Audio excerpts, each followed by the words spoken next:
Gracias por invitarme a participar en este evento. Quiero empezar por los temas que vamos a tratar con la misión y la visión de la institución. Como ya lo dijo la doctora Margarita, nuestra misión es liderar e influir positivamente en el sector salud para contribuir al bienestar de individuos y comunidades. El sueño y la visión de la fundación es que ella se ve a sí misma como una de las entidades privadas que más ha contribuido al mejoramiento de la salud en Colombia y América Latina. Este tema lo traigo porque efectivamente pues esto crea una cultura que nos indica unos comportamientos de responsabilidad, que es lo que hacemos permanentemente. ¿Por qué es importante que nuestros resultados sean seguros y confiables? Porque ante una condición o una atención médica, el paciente, el médico, se basa en una observación, una entrevista, signos y síntomas, si hay medicamentos, en una conciliación de medicamentos, y esto genera una hipótesis. Esa hipótesis pues la va a confirmar con medicina basada en la evidencia. Nosotros somos un grupo muy importante que da estos resultados. Por ello es importante que establezcamos en el departamento prácticas centradas en el paciente con el objetivo de entregar resultados seguros y confiables, para que también hagamos una contribución con la seguridad del paciente, entendiendo que esta es la reducción máxima posible del riesgo a generar involuntariamente un daño asociado al proceso de atención en salud. Allí entonces el laboratorio o el departamento debe estar absolutamente seguro que un resultado es confiable, porque con este resultado el cuerpo médico toma decisiones clínicas. Si es correcto, aporta la consecución de desenlaces clínicos satisfactorios. Cuando hablamos de los métodos cuantitativos, es importante que seamos precisos y exactos, como vemos en el primer circulito que encontramos a mano derecha, porque los métodos cuantitativos deben ser exactos y entendiéndose la exactitud como una comprobación de la veracidad y la precisión. Si hablamos de métodos cualitativos, ahí ya vamos a hablar de garantizar una exactitud diagnóstica. Y es allí cuando llegan dos términos muy importantes a colación, que son validación y verificación. La validación de una prueba generalmente está a cargo del fabricante, y allí en esta validación lo que se busca es dar un uso previsto de la prueba. Y entendemos por validación como la confirmación mediante la obtención de evidencia objetiva que aseguran el cumplimiento de una serie de requerimientos particularmente definidos para aplicaciones concretas. Esta debe ser tan exhaustiva como sea necesario, y es básicamente la información que todos vamos a encontrar en un inserto, donde nos dicen cuál es el límite blanco, cuál es el límite de detección, cuál es el límite de cuantificación, cuál es la linealidad de la prueba, cuáles son sus interferencias. Los laboratorios o los departamentos como en el nuestro nos dedicamos a verificar, a hacer una verificación que es la comprobación en el laboratorio de unas especificaciones de desempeño de acuerdo a la indicación del inserto, del uso previsto. Comprobar que en una infraestructura y en un proceso específico esto se cumple, y también ver que nosotros dominamos el método. ¿Cuándo tenemos que validar? Tenemos que validar cuando quizás vamos a usar una prueba que no ha sido validada. Ahí sí el laboratorio debe hacer esa investigación exhaustiva. Cuando verificamos, por ejemplo, cuando vamos a hacer un cambio de la metodología, cuando vamos a ingresar una nueva plataforma o reactivo del cual ya tenemos datos de la validación. Allí es importante, de acuerdo a lo que voy a hacer y a lo que tengo, hacer una planeación. Es importante que aquí apliquemos el círculo PHB, que es planear, hacer, verificar y actuar. ¿Qué debo planear? Pues el método, los responsables, el diseño experimental que voy a aplicar, los materiales y equipos que voy a necesitar y el tiempo. El hacer, ahí vamos a hacer los ensayos, vamos a obtener los resultados. Es importante en este proceso hacer todos los ajustes o las correcciones y verificaciones en tiempo real. En el verificar, pues ya vamos a revisar y determinar si esto que estoy verificando se cumple para mi proceso. Luego viene el actuar, que es siempre documentar con un informe para que lo tengamos allí, porque la norma también lo exige, donde vamos, ojalá en un grupo multidisciplinario, a revisar los datos. Aquí, como les contaba, es importante hacer las verificaciones porque allí voy a verificar si en mis condiciones ambientales de temperatura, de humedad relativa, con mis recursos físicos, con mi talento humano, en su cultura y comportamiento, voy a tener el resultado que espero. Debe haber una fase de familiarización experimental y de evaluación de resultados. De familiarización es muy importante que todo el grupo participe. Cuando va a ser un ingreso de tecnología nuevo, es importante primero que las personas realicen los entrenamientos necesarios para que comprendan esa tecnología. En el experimental ya participamos y allí debemos estar identificando, verificando el cumplimiento de las especificaciones y viendo si yo estoy obteniendo resultados que cumplen con esa calidad que yo planteé y sobre la cual espero resultados. Y como lo comenté anteriormente, pues en la evaluación de resultados, definir el desempeño, si el desempeño obtenido cumple con las especificaciones de calidad establecidas. No hay que dejar de lado lo que hemos estado hablando y es las condiciones de la muestra. El inserto nos da esta información y debo saber en qué tipos de muestras yo voy a hacer esa verificación, el volumen que requiero, el dispositivo en el que debo recoger la muestra, las condiciones de estabilidad en que esa muestra debe permanecer, cuál es su temperatura, el tiempo de traslado, saber la vida media del analito, el tiempo en que debo hacer la separación en caso de que sean muestras que así lo requieran y la temperatura de conservación. Esto es muy importante porque habitualmente cuando yo me estoy preparando para una verificación voy a tener que recoger muestras de pacientes. Entonces debo de conocer la temperatura de conservación y el tiempo que puedo tenerlas. No hay que dejar de lado los criterios de aceptabilidad como son hemólisis, lipemia e ictericia. Esto ha dejado de ser actualmente como subjetivo, porque ya tenemos equipos que nos determinan índices séricos y son de gran ayuda. Es muy importante también regirnos por tecnovigilancia y por reactivovigilancia. Es importante cuando vamos a tener una nueva tecnología, verificar que no haya reportes de alertas, de informes, de recall. En Colombia, pues tenemos disponible en INVIMA que nos consolida esta información que recogen las agencias gubernamentales y nos podemos hacer estas consultas y estar seguros de que la tecnología está aprobada para ser comercializada en Colombia. Las condiciones de seguridad para la persona que va a hacer los exámenes o las prácticas, esto es muy importante.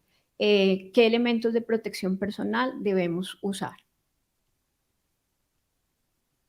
No pasa. Bueno, aquí.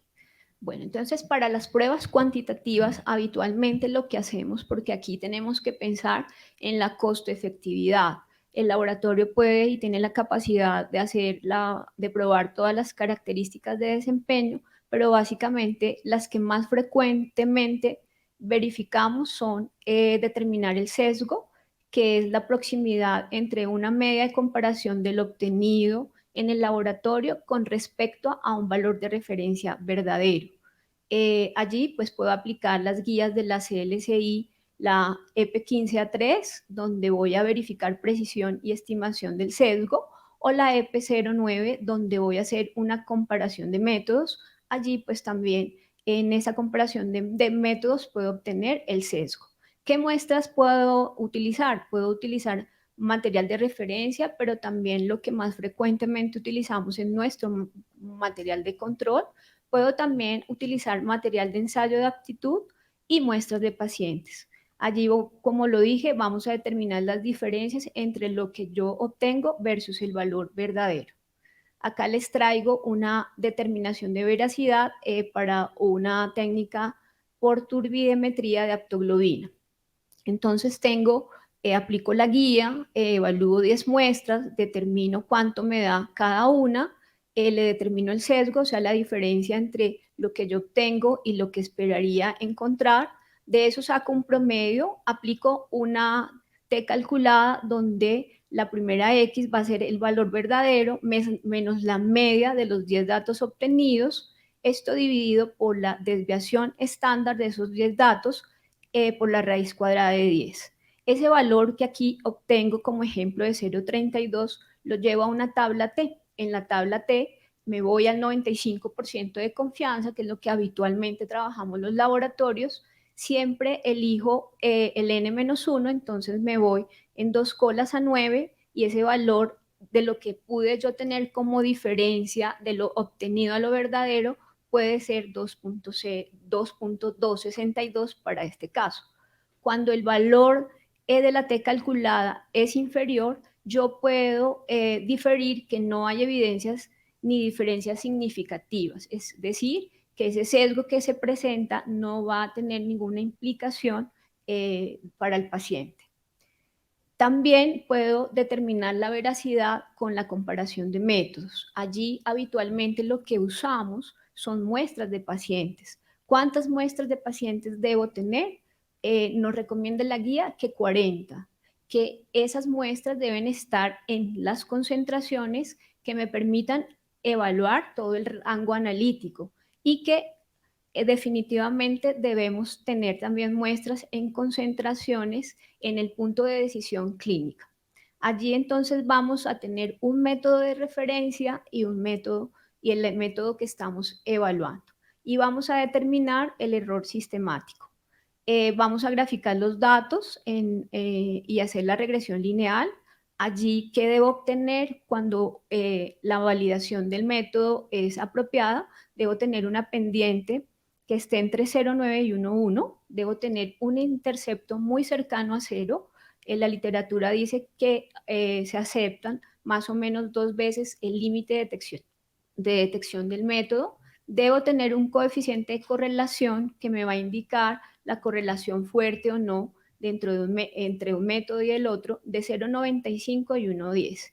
Y el sesgo que debo obtener debe ser menor al el error permitido, que aquí lo puedo determinar por variabilidad biológica, por CLIA, por Royal College.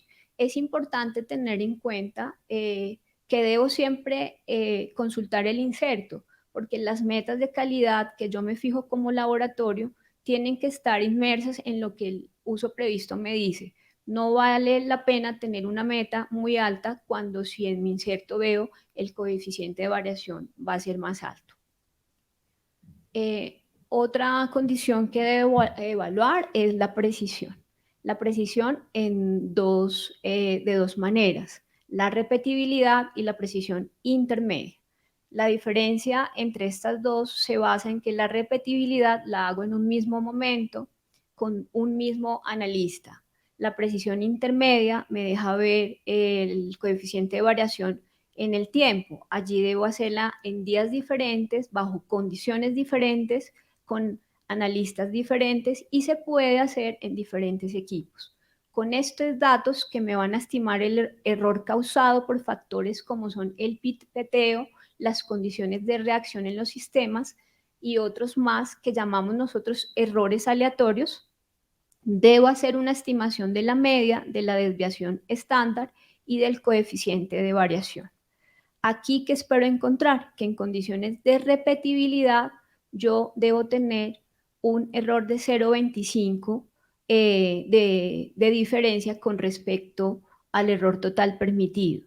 Y en condiciones de repetibilidad, ese criterio de aceptabilidad puede ser hasta 0,33. Allí ya evaluamos como los criterios de desempeño que más usualmente validamos para las pruebas que son cuantitativas. Para los métodos cualitativos, adicional a lo que me propone inserto y lo que debo de verificar, por tratarse de que allí habitualmente buscamos antígenos o anticuerpos, yo debo también tener presente las características del cómo es la respuesta en el paciente. Debo conocer los mecanismos inmunopatogénicos, la respuesta inmune, la cinética de los marcadores, el momento de aparición de cada uno de ellos, si hay presencia o no de anticuerpos de baja avidez, esto porque habitualmente las pruebas utilizan anticuerpos monoclonales y ellos tienen una alta eh, avidez por este tipo de anticuerpos. Y es muy importante, como vamos a ver más adelante, la prevalencia de la enfermedad. Y aquí hablamos de exactitud diagnóstica, que es la capacidad del ensayo de discriminar una condición específica excluyente. Define si hay presencia o ausencia de una condición clínica de interés. Esta está compuesta por atributos de validez que son intrínsecos al método y que nos hablan de especificidad y de sensibilidad. La especificidad confirma la patología, me va a identificar a un paciente sano, es el verdadero negativo. ¿Qué puedo tener como resultado que no es correcto? Un falso positivo. Mientras que la sensibilidad es la capacidad del método de detectar la patología en pacientes enfermos, el verdadero positivo. ¿Qué puedo tener acá que es muy grave en un laboratorio, por ejemplo en un banco de sangre? Un falso negativo. ¿Por qué? Porque los falsos negativos quedan allí, mientras que un falso positivo pues debe ser confirmado siempre por una técnica de jerarquía superior.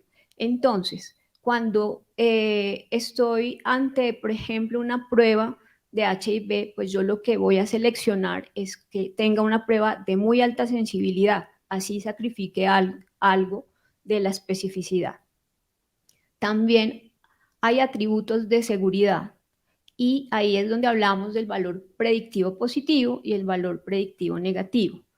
Aquí hay una corresponsabilidad del laboratorio con manufactura y el laboratorio puede ayudar a aumentar esa probabilidad y es con la prevalencia de la enfermedad y el uso previsto, pues es lo que nos dice manufactura. Un ejemplo claro es, por ejemplo, en banco de sangre, las listas que aplicamos a los donantes, donde vemos factores de riesgo, conductas y comportamientos, síntomas. Ahí estoy aumentando la probabilidad negativa. Entonces, esta es una ayuda.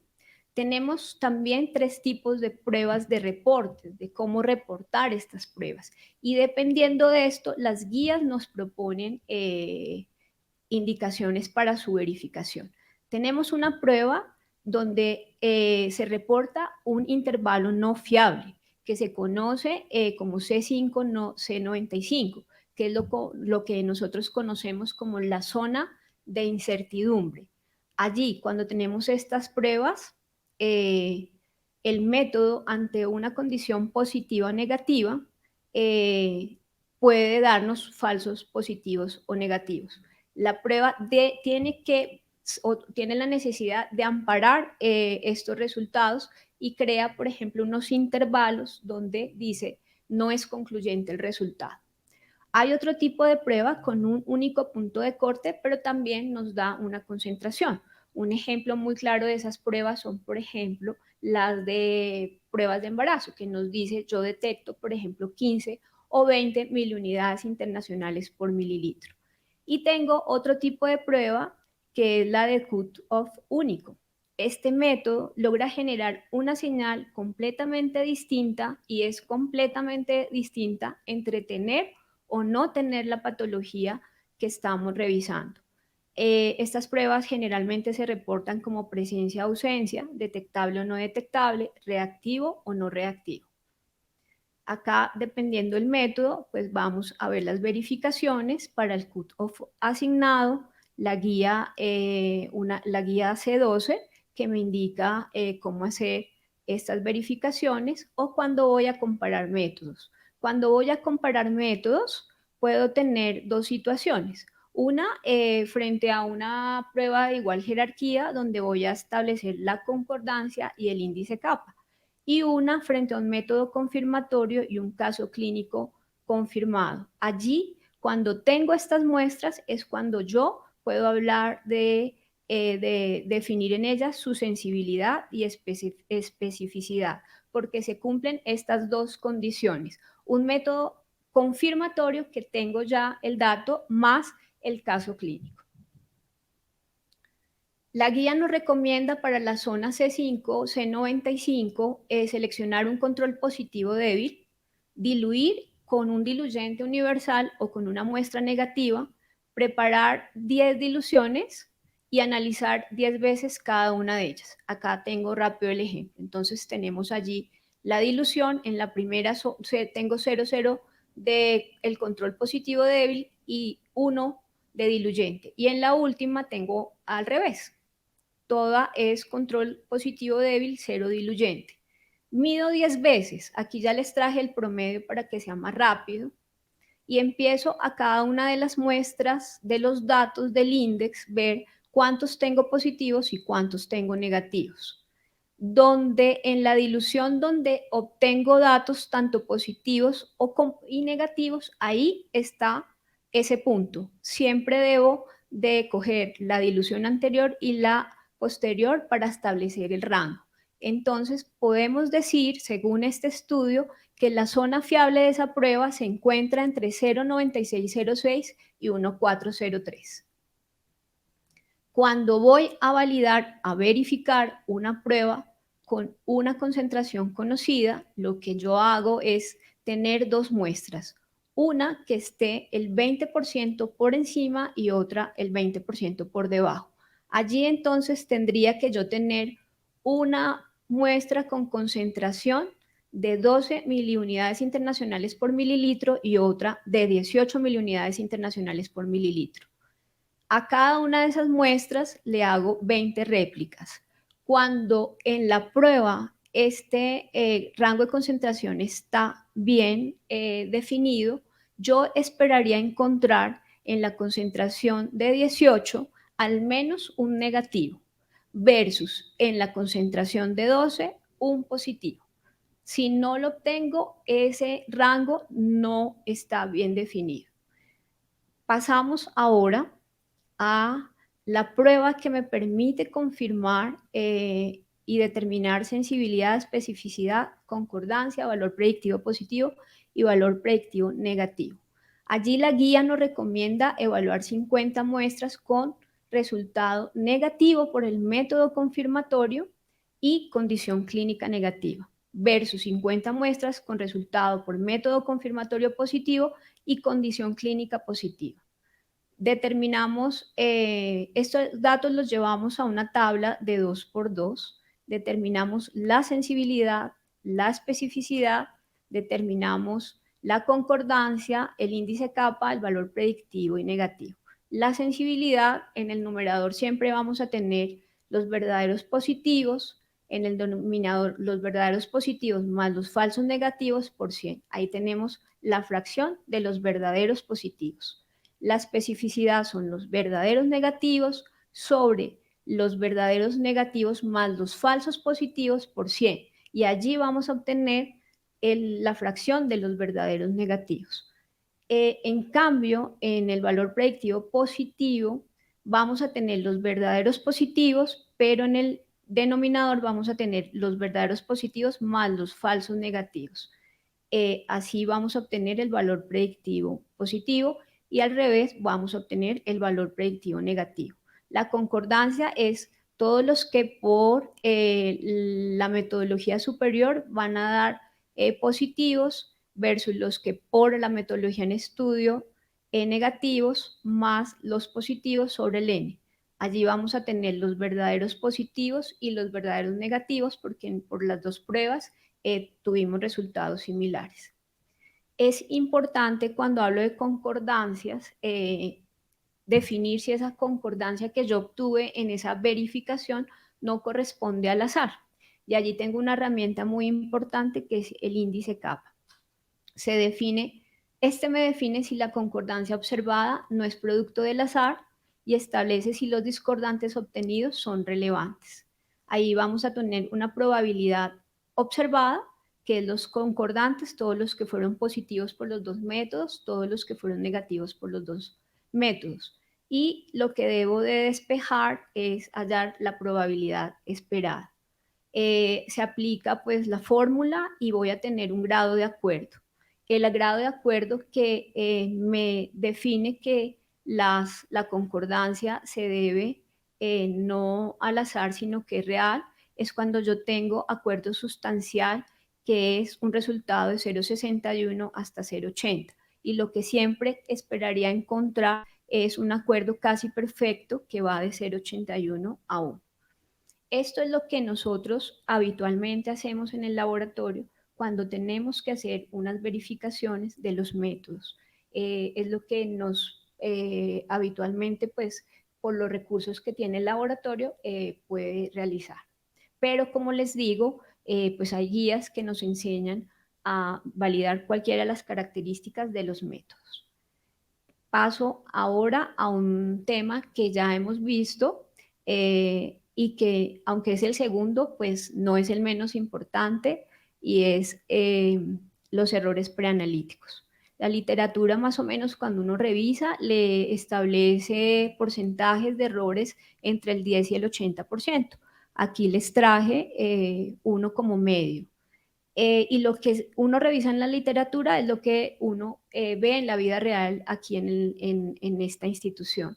Y es la demora en la asignación de turnos, la solicitud de prueba inadecuada, el ingreso de prueba equivocada, la preparación no adecuada del paciente, el proceso de obtención de muestras en sitio no correcto. Esto sucede, por ejemplo, en las áreas de hospitalización, donde vamos a medir sodio y potasio y resulta que le toman la muestra donde se están pasando líquidos. Ahí pues el resultado no va a ser confiable. Y a pesar de que garanticemos y aseguremos la analítica, pues con la preanalítica ya, con ese error ya no podríamos dar un resultado confiable para el paciente.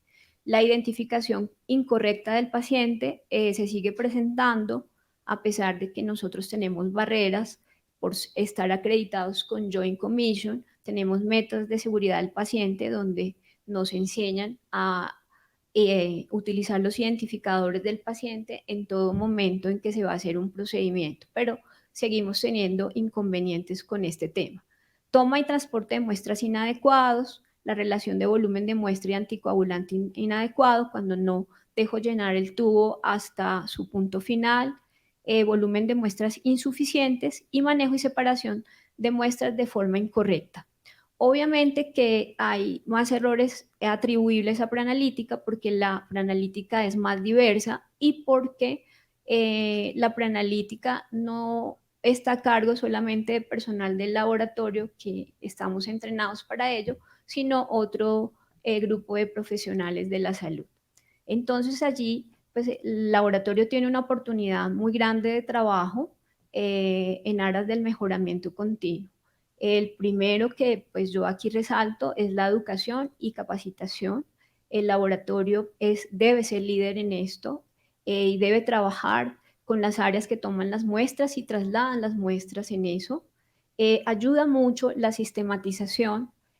Por ejemplo, nuestros códigos rotuladores tienen la información del paciente, que es clave para hacer una identificación correcta, pero además nos genera información de en qué tipo de muestras debo tomar un estudio.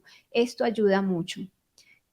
Obviamente nos ayudan nuestras metas de seguridad del paciente, la verificación de los identificadores del paciente en el momento que tomo la muestra. Este es otro atributo de calidad que nos favorece por estar acreditados con Joint Commission. Es importante que el laboratorio mantenga una monitorización de los tiempos de traslados. El laboratorio tiene indicadores desde de las 3 fases del proceso donde medimos el traslado de la muestra. El laboratorio debe llegar a las áreas a hacer seguimientos y auditorías. Nosotros tenemos esos seguimientos de tiempos, pero también tenemos auditorías de tubos recolectores de muestras y de dispositivos recolectores de muestras. Allí vamos día a día por las áreas, revisando que tengan la fecha de vencimiento correcta, que estén bien almacenados, que estén bien posicionados, y hacemos aplicación de listas que socializamos con el enfermero a cargo en cada uno de los servicios. También generamos un informe cada 4 meses para presentar estos hallazgos y socializar con otras áreas diferentes al laboratorio. Actualmente, a partir de este año, pensando en los traslados, pusimos a funcionar para el traslado de muestras el tubo neumático, que ha sido maravilloso. Ahí hicimos también una pequeña verificación donde vimos que este traslado no afectara nuestros resultados. Una vez obtenido los datos, vimos que era confiable, eso sí lo reporta la literatura también, pero nosotros quisimos pues verlo. Y hacemos maravillosamente traslados directos y muy rápidos en cuestión de segundos. Bueno, agradezco el tiempo, la atención. Les quiero dejar, aquí están las referencias bibliográficas y una pequeña frase de que la vida es bella. Muchas gracias.